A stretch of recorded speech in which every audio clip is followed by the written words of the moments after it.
দেখলেন Donald Trump জো বাইডেনের নেতৃত্বে ইসরায়েলকে মুসলিম নিধন করার জন্যে 22,000 মার্কিন ডলার দিয়ে সাহায্য করে ইসরায়েলকে খাপিয়ে তুলেছিল। ফিলিস্তিনিকে নিস্তানাবুদ করার জন্যে কচি কচি বাচ্চাদেরকে বুলডোজারের গুলি দিয়ে উড়িয়ে দিয়ে পাখির মতন হত্যা করেছে।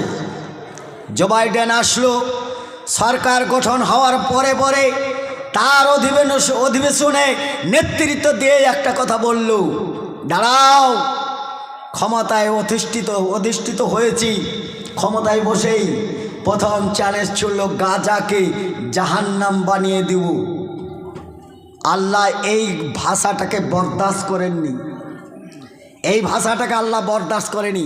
এখন আমেরিকা কি বলেন তো, আমেরিকার সরকার ডোনাল্ড ট্রাম্প তার বক্তব্য জনসমুদ্রে বলেছে গাজাকে জাহান্নাম বানাবো। এই ভাষাটা আল্লাহর কাছে অপছন্দনীয় হয়ে ছোট্ট একটা পাখির মাধ্যম দিয়ে গোটা আমেরিকাকে জাহান্নাম বানিয়েছে। এখন আগুন এখনের তীব্রতা আরও বাড়তি, ঘাটতির কোনো কারণই নাই। সমস্ত প্রযুক্তি ফেল হয়ে আল্লাহর আগুন দাবানল জ্বলছে। ইন্নাল্লাহ লা ইউহিব্বু কুল্লা মান কানা মুখতালিন ফখুরা। আল্লাহ অহংকার পছন্দ করেন না, কাউরই করে না।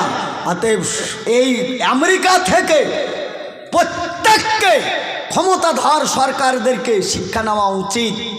বার্তা দিয়ে আমার বক্তব্য বের করছি বলে, আর তার প্রতিকার কি তা আমি ওই দিকে যাইও নি, আর ওই দিকটা আমি বক্তব্য নিয়ে যাইনি। মুসলিমরা যদি সত্যি সত্যি ঈমান নিয়ে আসতে পারে, সব শেষ যখন হয়ে যায় তখন শুরু হয় আল্লাহর খেল।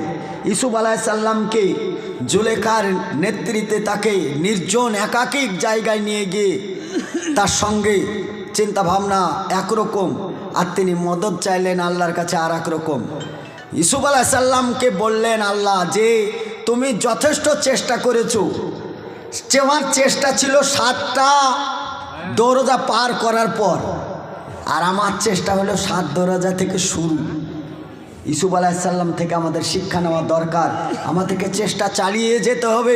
শেষ মাথাতে আমার আল্লাহ সাহায্য নিয়ে বসে আছে।